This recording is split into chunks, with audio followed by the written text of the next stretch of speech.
Welcome, huge movie fanatic Nate, stopping on by. This time I'm coming your way to do a video that was kind of spurred on by reading the synopsis, the spiel. It was like synopsis, spiel, yeah, Sean Connery. Reading the synopsis from Basket Case out of the official Splatter Movie Guide made me think of these, which I found in the several years ago. Like years and years ago, I don't remember. It might be 5 or more years ago. I did a showcasing of my early '80s media VHS release of Basket Case. At the time, if I knew where these were, I would have showcased these as well. But at the time they were when I say these, I mean the VHSs for Basket Case 2 and 3. At the time I didn't know where they were. Subsequently I found them, and then I've had them around for years, and I'm like, oh, I read the bit out of official Splatter Movie Guide for Basket Case. That made me remember I found the VHSs for Basket Case 2 and 3, and now that you know that, I'm stopping on by to showcase the original North American VHS release of Basket Case 2. As we can see on the back bottom, artwork and design, copyright 1990, Shapiro Glickenhaus Entertainment Corp. Taking a closer look at the front cover, although I'm not a huge fan of Basket Case 2, I think the cover art is absolutely slam bang and makes you want to definitely kind of see or rent the movie. We've got once again, the red on black looks super good. Look who's back! Exclamation point. Look at this. Joe Bob Briggs gives it 4 stars. I can't quite agree with that. He says 4 stars, ... It's perfect, ... Check it out.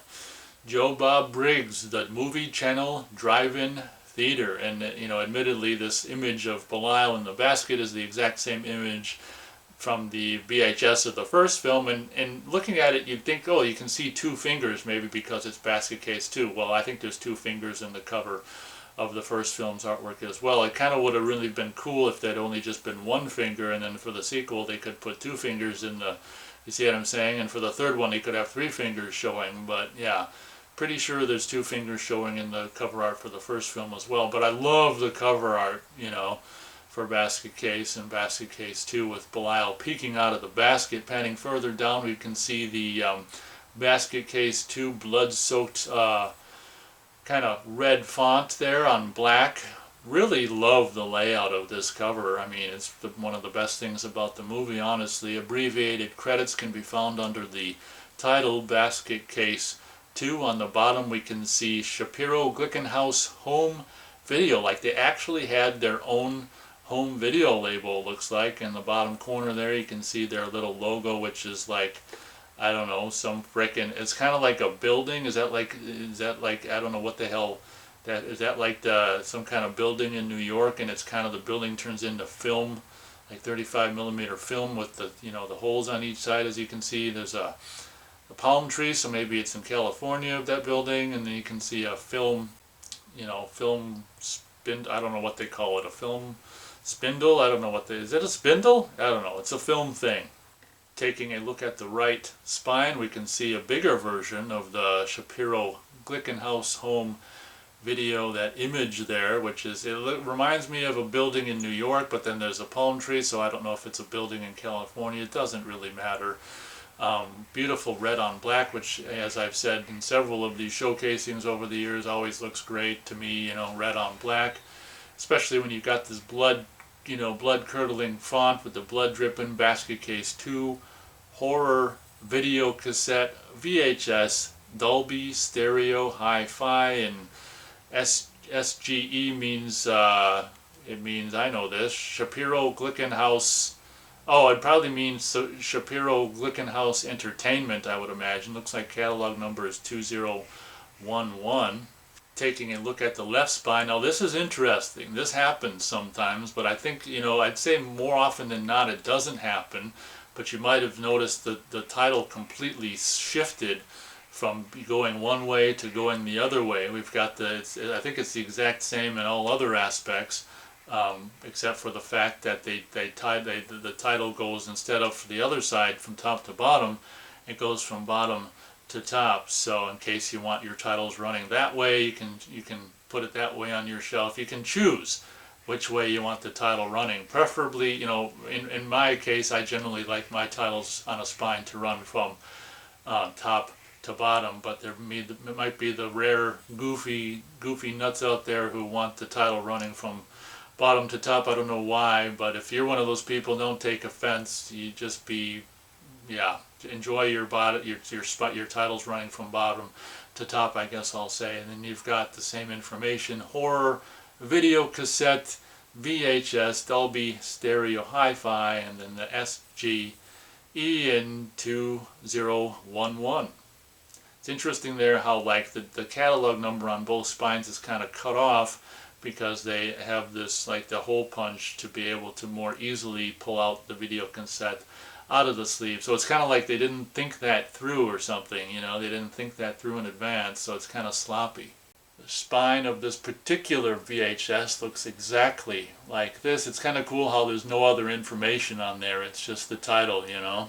Some like Paramount and other distributors will put more information up there, you know, like a logo, Paramount logo. They'll put release year, running time, all kinds of stuff up there, rated, you know, your rating. It's like not a very big space, you know, so they're like, hell with it, we're just going to put the title. I agree, that's a good idea. Taking a look at the back on the top here, we can see a quote from the Village Voice itself versus someone at the Village Voice. So it's the Village Voices, the magazine's, has its own, I guess, life force in somewhere within the pages of the, you know, the magazine or the paper or the typewriter or whatever. I love, you know, I talked about this before, you know, when you've got a quote that's got all these dots, it's just like, we're just going to take the positive aspect of the quote and use it, and who knows what else negative stuff that's omitted from the quote. But in this case, twists and squirms with even more disturbing inventiveness and gory absurdist humor than the original ... This year's Reanimator from the Village Voice. And Daily Variety says, imaginative ...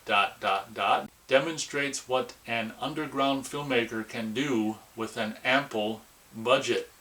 Then we can see some stills. There's 4 stills, one with actually, that it's kind of goofy, they got to use this picture. This picture actually has the actor Kevin Van Henterick, you know, with his head through the bottom of the table, actually made up as Belial. There's one, I don't know why they did this, there's one shot in the movie of Basket Case 2 where this is featured, where like Belial's laughing at Dwayne, and it's just like, oh God, I don't know why they did it, to get the motion of the laughter, I guess, but when you've got the whole rest of the movie with just, you know, an animatronic, you know, not as real looking face, it's kind of weird to, for one shot, put like Kevin Van Henterick in the Belial body. It's just like, this is the only time I think in all 3 films that this is ever done, and it's just like so weird to me.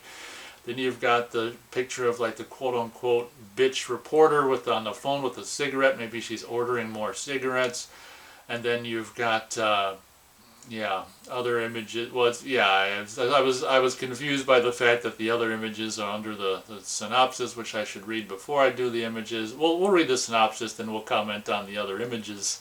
We're using the Basket Case Bloody Bee here for that's fun. That's what's that word? Imaginative. Yeah, there you go.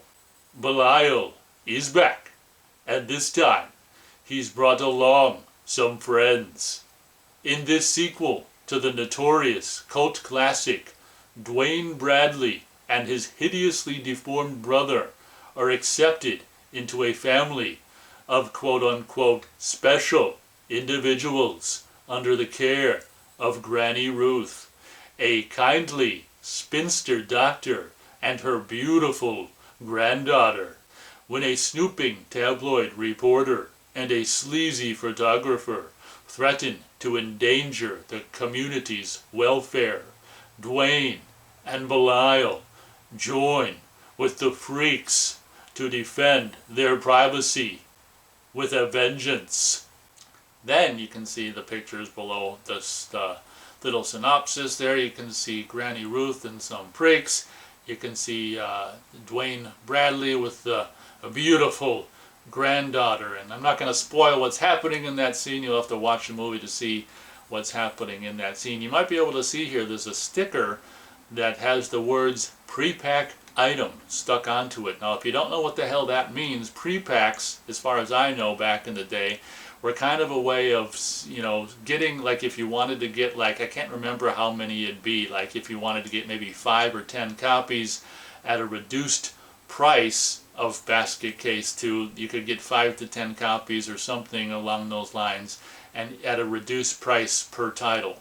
So that would be a way to, as I said, get a reduced price by buying 5 or 10 or something along those lines. So it would be called a pre-pack. I don't know why. And a lot of times if you had a pre-pack tape, they'd actually put a sticker over the barcode. That way you couldn't, like, you couldn't sell it at singularly at full price or something. You know, it was a really strange practice, but it was a way, I guess, at moving higher volumes of product at a reduced price, kind of like, you know, bulk or whatever. But I don't know, you know, where the term pre-pack came from, and I hope I'm pretty sure my description of pre-pack is correct. Maybe I'm completely wrong, but that's, whether I'm wrong or right, that's my understanding of it. On the bottom you can see release year, color 1990, color 90 minutes for 1990. That's appropriate, rated R, and you've read all this other stuff, and so there you go. Taking a look at the video cassette itself, we've got some video store stickers. Don't be unkind, please rewind. It's interesting how, you know, that's a different version of, well, here's the other version of it. It's more familiar version, which is be kind, please rewind. I mean, you know, myself, I prefer be kind, rewind, but this one adds a please, and the other one says, don't be unkind, please rewind. That one's kind of like calling you an asshole.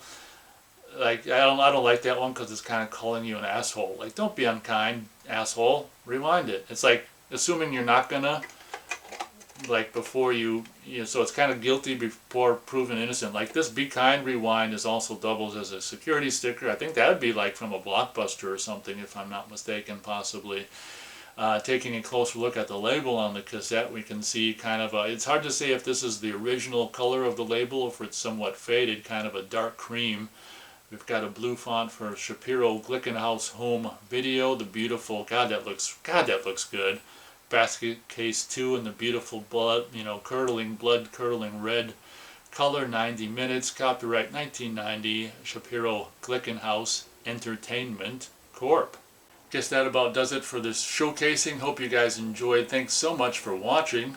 And as always, we'll catch you on the next video.